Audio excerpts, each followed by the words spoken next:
Not every discovery by historians and archaeologists is pleasant. Sometimes, they uncover artifacts or evidence that challenge our current understanding of history, and not always in a positive way. Despite the implications, these new facts must be acknowledged, even if they change our perception of the past. In this video, we will delve into some of the most controversial discoveries in American history. Georgia's Little Grand Canyon. While some experts and scientists advocate for the significance of artifacts discovered in America, others emphasize the importance of the landscapes. In some instances, scientists and historians have even debated the very possibility of a landscape's existence. Take for example, Georgia's Little Grand Canyon. It didn't exist 200 years ago. In fact, it didn't exist as recently as the 1840s. Today, it's 9 miles long and more than 150 feet deep. How is that possible? After all, even with millions of years of erosion, a canyon wouldn't get that deep without some form of tectonic activity. The strange formation, which is also known as Providence Canyon, has been studied by geologists who concluded that it was entirely created by erosion. They also have to admit that it's only there because of bad farming practices. Between the late 1700s and the 1830s, there was a constant churn of soil and crops that left the land almost barren to the point where it could no longer hold any soil at all.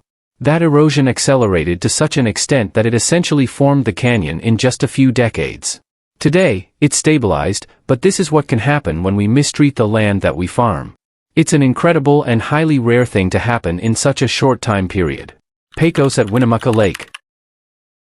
While discussing ancient and mysterious civilizations in America, we must mention the petroglyphs at Winnipesauke Lake in Nixon, Nevada. Located in the dry bed of the former lake, these petroglyphs are the oldest in the entire country. Carbon dating had to be carried out to reveal the last time the level of the lake had been low enough to allow someone to make these carvings, and the answer came back to about 14,800 years ago. In American terms, that's almost prehistoric. Some of the etched symbols are little more than lines, crosses, or swirling patterns, but there are also some more advanced representations of flowers and trees. The question of how significant they were to the people who made them is unresolved, but so is the question of who those people were. As with the Lake Winnipesauke egg, Native American tribes have examined the symbols and confirmed that they're unknown to them. They are twice as old as any other rock carvings that have been found in America so far, and as such, they're something of a historic anomaly. Lake Winnipesauke stone egg. The concept of an out-of-place artifact arises when an object is discovered in a location where it seems unlikely or impossible, such as finding a modern wristwatch in an ancient Egyptian tomb. The stone egg of Lake Winnipesauke is often cited as a notable example of such an artifact.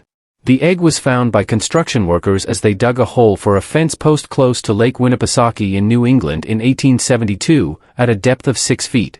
It's been studied by experts and historians for more than 100 years since then, but we're still no closer to completely understanding it than we were the day it came out of the ground. The type of rock used to carve the egg isn't from the New Hampshire area, and the markings on it are inconsistent with anything else that's ever been found in the USA. The symbols are probably tribal, but no Native American tribe recognizes them. The quality of the stonework is impressive. The egg is drilled almost all the way through and polished to a shine despite being made from granite. While some have written it off as a hoax, others believe that it's evidence of an advanced civilization of stone workers living in America centuries ago. The Fuente Magna. The authenticity of the Fuente Magna, a jug found in Pumapunku, Bolivia in 1950, remains a contentious topic. Even today, historians are grappling with attempts to confirm whether it is genuine or a forgery. It's not so much the jug that's significant but the script that decorates the sides of it. To many people, including noted expert Dr. Clyde Winters, the writing is a form of cuneiform and can be directly compared to early forms of both Sumerian and Semitic cuneiform.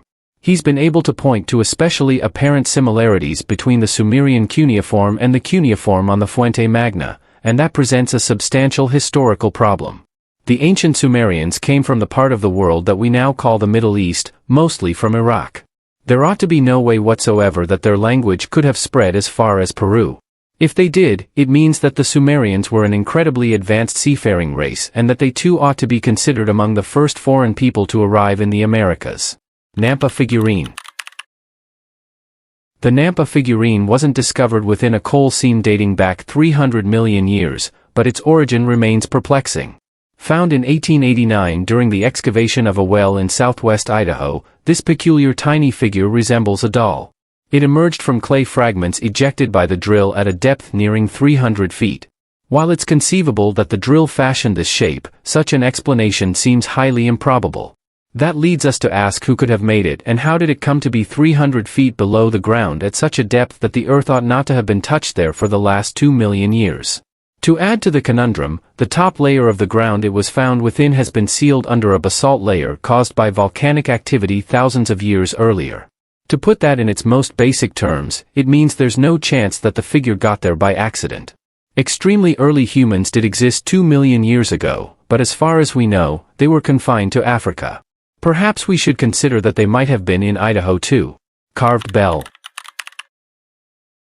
Some discoveries appear so unbelievable that we hesitate to accept them, yet when they occur, they demand serious attention.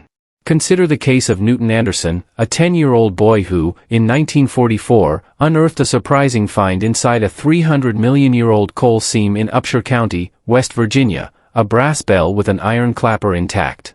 It was, however, firmly embedded in coal that formed during the Carboniferous period on Earth. To some fundamentalist Christians, this is evidence that the bell is a so-called antediluvian artifact created in the times before the biblical flood described in Genesis. Their assessment is backed up by the Institute for Creation Research, which had the bell examined at the University of Oklahoma. If they're to be believed, analysis of the bell revealed that it was made of a strange blend of metals that are inconsistent with any modern-age design. For what it's worth, Newton Anderson took a polygraph test as an adult, the results of which suggest that he was telling the truth about the bell and the way it was found. I think we can safely assume that the Institute for Creation Research may be a little biased, but it's still a fascinating artifact. Takasik Calyx de la Waka head. Adding to the list of ancient visitors to the Americas, we consider the possibility of ancient Romans. Supporting this theory is the discovery of the Takasik Calyx de la Waka head, a weathered sculpture found buried in Mexico around 1470 AD, potentially predating Columbus's arrival in the Americas, found as part of a grave. All the other goods that were found inside the tomb were typical for the era and the type of burial, but this head is not. In fact, the only thing this head could be compared to is the kind of sculpture style that was once popular in ancient Rome. Even the face on the sculpture appears to be more European in style than Native American. The head was found by archaeologist José García Payán in 1933 beneath the pyramid, but it shocked him so much that he didn't reveal it to the wider world until 1960. In 2001, Romeo H. Hristov of the University of New Mexico confirmed that the head is definitely Roman and was probably made during the 2nd century. That begs the question of how it came to be in Mexico in pre-Columbian times. Did the Vikings bring it here as a souvenir, or were the Romans once here too? Davenport Tablets. Scientists and historians often criticize anything that doesn't align with their preferred narrative, and the Davenport Tablets receive more scrutiny than most controversial artifacts. These stone slates were found within mounds in Davenport, Iowa, in early 1877 by Reverend Jacob Gass.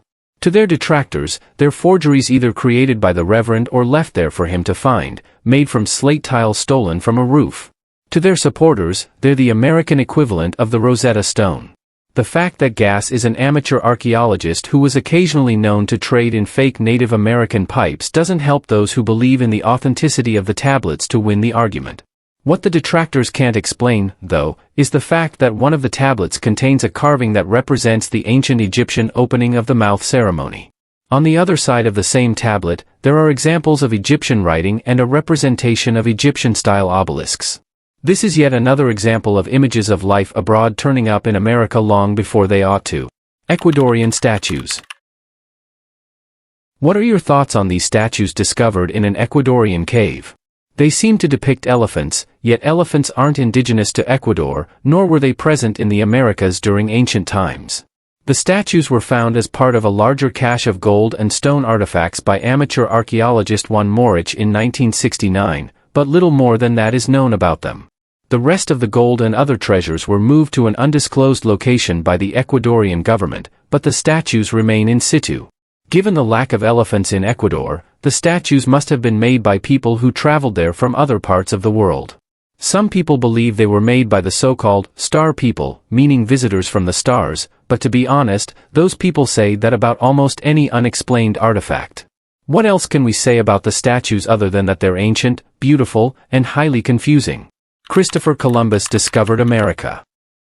In school, we're taught that Christopher Columbus discovered America. However, that narrative is misleading. America was already inhabited when Columbus arrived, and he wasn't even among the first foreigners to visit the continent. Columbus opened the door to English and Spanish colonization of America after his accidental arrival there in 1492, but the first people on the land probably arrived from Asia 15,000 years ago by crossing the Bering Land Bridge. Back then, the strip of land connected Alaska directly to Siberia, so people could walk from one to the other. If you'd prefer to focus on the first European arrivals on North American land, that honor would go to the Vikings, who arrived at Newfoundland in Canada some 5 centuries before Columbus. They set up a small town, the remains of which can still be seen today. Evidence suggests that Chinese colonization may have reached parts of South America by the early 15th century, predating Columbus's arrival by several decades. Columbus, though not the first to arrive, notably made a profound impact following his expedition. What are your thoughts on these discoveries? Do you believe they are genuine, or do you have an alternative explanation? Share your opinions and theories in the comments below. Thank you for watching another episode of Just Discovery. If you enjoyed this video, please like, subscribe, and hit the notification bell for updates on more exciting content. See you next time.